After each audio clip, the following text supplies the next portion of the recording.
To you and welcome to Global Box, your quick tour bulletin around the world on Adamimogo 107.7 FM, Ido-Ekiti here at the top stars. President Tinubu asks governors to deliver more dividends, approve full payment of Super Falcons allowances. US lifts sanctions on Myanmar junta allies after general praises Trump. Death toll in Thai Cambodia clashes rises to 16 as 120,000 flee border area.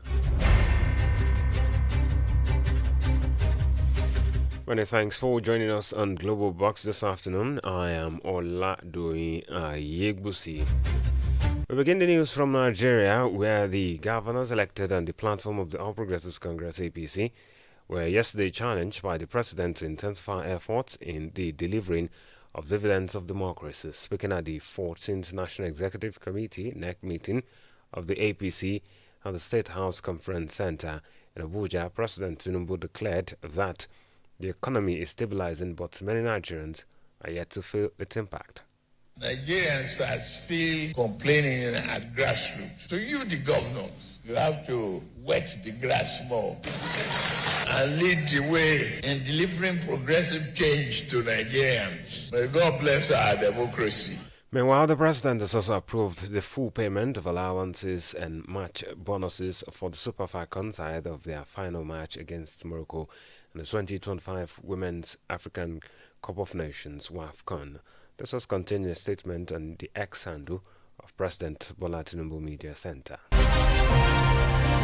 Outside Nigeria, leading members of the Islamist movement toppled in Sudan's uprising in 2019 say they can support an extended period of army rule as the group eyes a political comeback after deploying fighters in the country's war.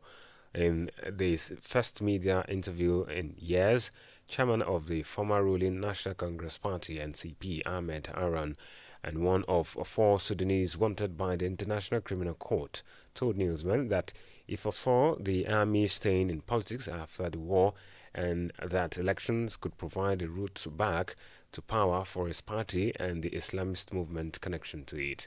More than 2 years of war between Sudan's army and the RSF has caused waves of ethnic killings, famine, and massive displacement, drawing in foreign powers and creating what the United Nations has called the world's biggest humanitarian crisis.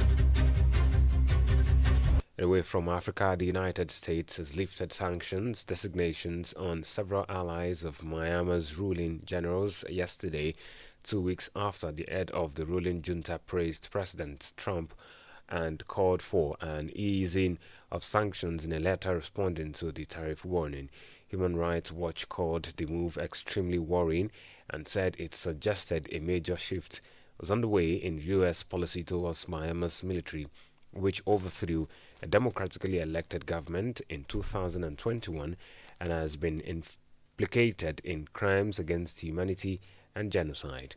A notice from the U.S. Treasury Department said KT Service and Logistics and its 4 founders, Jonathan Kwan Thong, and MCM Group and its owner, Ang Iliang Hu, and Suntech Technologies and its owner, Sit Thai Hung, and other individuals were being removed from the U.S. sanctions list. KT Services and Logistics and Jonathan Myung Thong were added to the sanctions list in January 2022 under the Biden administration in a step timed to mark the first anniversary of the military seizure of power in Miami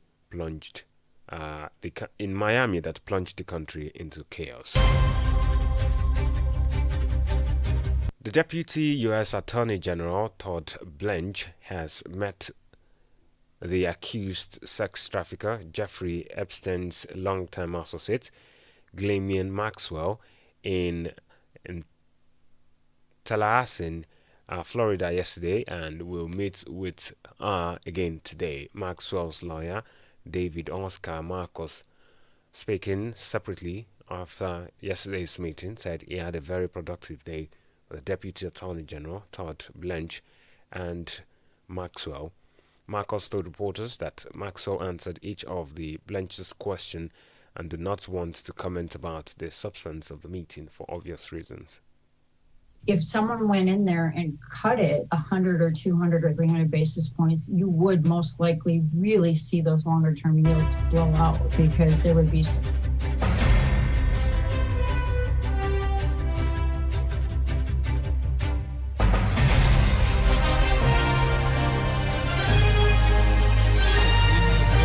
Productive day today with the Deputy Attorney General Todd Blanche and Ghislaine Maxwell. First, we want to thank the Deputy Attorney General for being so professional with all of us and for meeting with us. He took a full day and asked a lot of questions, and Ms. Maxwell answered every single question. She never stopped. She never invoked a privilege. She never declined to answer. She answered all the questions truthfully, honestly, and to the best of her ability. Blanche had announced earlier and this week that he had reached out to Maxwell's lawyer to see if she might have information about anyone who has committed crimes against the victims. Global Box is reaching you live from Adamimogo 107.7 FM. Ido Ekiti coming up next. Death toll in Thai-Cambodia clashes rises to 16 as 120,000 flee border area. To join us again. Hello, good people of Ekiti State and its environment. For your private, political, family, or club meetings, and so on, of not more than 50 to 100 participants, we introduce to you Adamimogo Event Hall. Yes! Right at Oladoyin Palace, Adamimogo 107.7 FM's compound, Ido Ekiti. Ample parking space, good security, clean environment. You also have the opportunity to book for a media publicity of your event on our fast-growing social media platforms. All these for a talk. Simply visit us at Oladoyin Palace, Ido Ekiti, or call the following numbers for more inquiries: 0803 526 5812 or 0916 340 0878 or 0806 511 4430. You can also call 0806 380 8891 at Adamimogo Event Hall. We are waiting for your patronage. Welcome back and thanks for joining us again. You can subscribe to our YouTube channel and follow us on Facebook via Adamimogo 107.7 FM Ido Ekiti. For happenings around your news and inquiries, contact our newsroom on 0915 786 8095. Now to the rest of the news. US stock market index, S&P 500 and Nasdaq Composite achieved record high closes yesterday, driven by request earnings from Alphabet Inc., the parent company of Google. Alphabet's strong performance boosted investor confidence in the technology sector, particularly in companies focusing on artificial intelligence, with shares of Microsoft, Nvidia, and Amazon also experiencing gains, contributing to the market's upward trajectory. Commenting on the market's positive sentiment, Chief Investment Strategy of CFRA Research, Sam Stovall, stated that investors are fleeing optimism about trade negotiations, about the economy, the trend in inflation, as well as the better-than-expected second quarter earnings report. If someone went in there and cut it 100 or 200 or 300 basis points, you would most likely really see those longer term yields blow out because there would be so much consternation in the markets over that and the loss of independence, if you will, from the Fed, that it would have many more ripple impacts that would be concerning.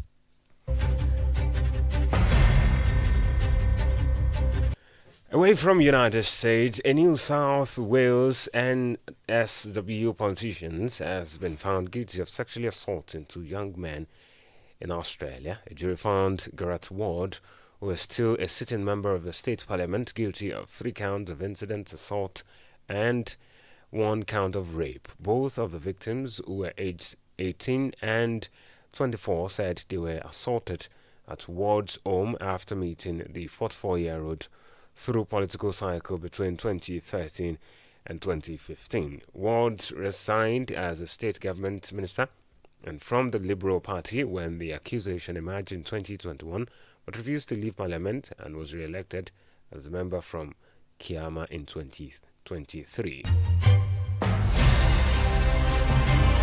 Authorities have said the death toll from clashes between Thai and Cambodian troops has risen to 15 in Thailand and 1 in Cambodia, as more than 120,000 people living along both sides of the border separating the two countries flee the ongoing fighting. Deadly fighting continued for a second day today as both countries traded heavy artillery and rocket fire, the bloodiest military confrontation between the two Southeast Asian neighbors in more than a decade. Reacting, spokesperson for the Thai Ministry of Foreign Affairs, Balankura, says the situation has intensified and could escalate into a state of war, adding the clashes have involved heavy weapons. The assessment right now is that the fight has been ongoing. The conflict along the border has escalated to confrontation along the border. And as you just said a while ago, is that some casualties has been reported on the Thai side. At this time, fatalities include 13 civilians and 1 military personnel. This includes 2 children that has been killed and an additional 45 persons has been injured. So the fighting is continuing since yesterday, although the situation today seems to be a little bit better. The Thai military officials also added that today the ongoing clashes have taken place in 12 locations along the disputed border, up from 6 the